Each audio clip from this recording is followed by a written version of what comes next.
Bonjour et bienvenue dans la revue des titres de ce mardi 15 septembre 2020. Nous commençons avec le journal Le Témoin qui titre à sa une « Fer à béton, la douane fer des fraudeurs ». Toujours dans le même journal, Dialogue national, Big Femme attend toujours son décret et ses sous. Éducation, bon début des épreuves du BFM sur l'ensemble du territoire national. Journal Enquête, monnaie éco, souveraineté, crise, Covid-19, 3 points de suspension, les vérités de Nongo Samba Sylla. Le journal Les Échos qui titre à sa une « Lancement de travaux de la grande mosquée de Tivaouane, plus de 1,5 milliard récoltés en quelques heures. Le gérant de Malikia promet 300 briques. Dame Diop Mansour donne 100 millions. El Hadj Mas Meng 100 millions. Aziz Ndiaye et sa famille mettent sur la table 250 millions. Des montants variant entre 10 et 50 millions remis en comité d'organisation. Toujours dans le même journal Les Échos, en visite à Ziguinchor pour rencontrer les sinistrés des inondations, Sonko critique violemment l'opposition. Le journal Direct News qui met à sa une l'ex-PM Abdoul Mbaye rattrapé par le tribunal de l'histoire.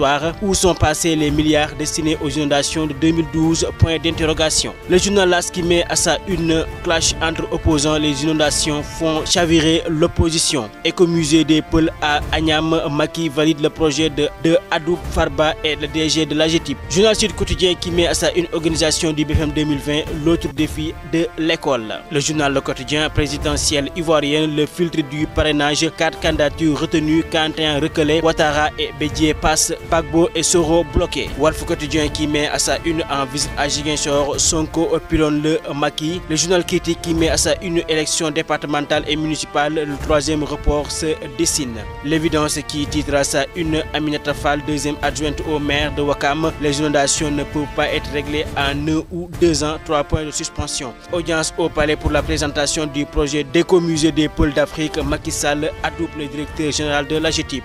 Le journal Rémi Quotidien qui met à sa une un futur gouvernement de majorité, poste de PM, 3 points de suspension, la toile d'araignée de Macky Sall. Intempéries, les fortes pluies font encore des victimes, le pan d'une chambre s'affaisse sur un septuagénaire, une dalle s'affaisse sur une dame de 55 ans. Libération, affaire du prof de PS de Mbour qui couchait avec des mineurs, ciré sale sur les traces d'un prédateur, le gérant d'auberge qui lui prêtait une chambre pour assouvir ses fantasmes arrêtés. Il promettait de l'argent et de bonnes notes à ses victimes. Le témoignage de 2 victimes âgées entre 14 et 15 ans. Le journal Tribune, un nouveau gouvernement, Macky tient sa liste et se prépare à l'assaut. Attaque contre Bougane Gueye, président de Gëm Sa Bopp, Sonko une mémoire trop courte. L'Observateur qui titre à sa une forte teneur en aflatoxine M1, alerte sur la consommation du lait caillé, risque d'hépatite de cancer. Enquête sur le quotidien du pape du Sopi, Maître Wade, un président à l'isolement. L'ancien chef d'État dans sa maison sur la corniche, son personnel confiné à Fann Résidence.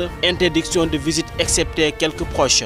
Et nous terminons avec du sport, le journal Stat qui met à sa une Mercato Lyon dans l'expectative, Koulibaly, Sarr, Niang, Baldé. Le journal Rewmi Sport qui titre à sa une dopage et corruption, Lamine Diack fixé demain. Florentina Keita Baldé entame des discussions. Chelsea, Kepa perdra le statut de numéro 1 au profit de Mendy. Et nous terminons avec Sunu Lamb qui met à sa une Mbaye Gningue, coach Bawol Mbolo, Tapha Tine, Boy Niang 2 n'existe pas. C'est tout pour la revue des titres de ce mardi 15 septembre 2020. À vos journaux et bonne lecture.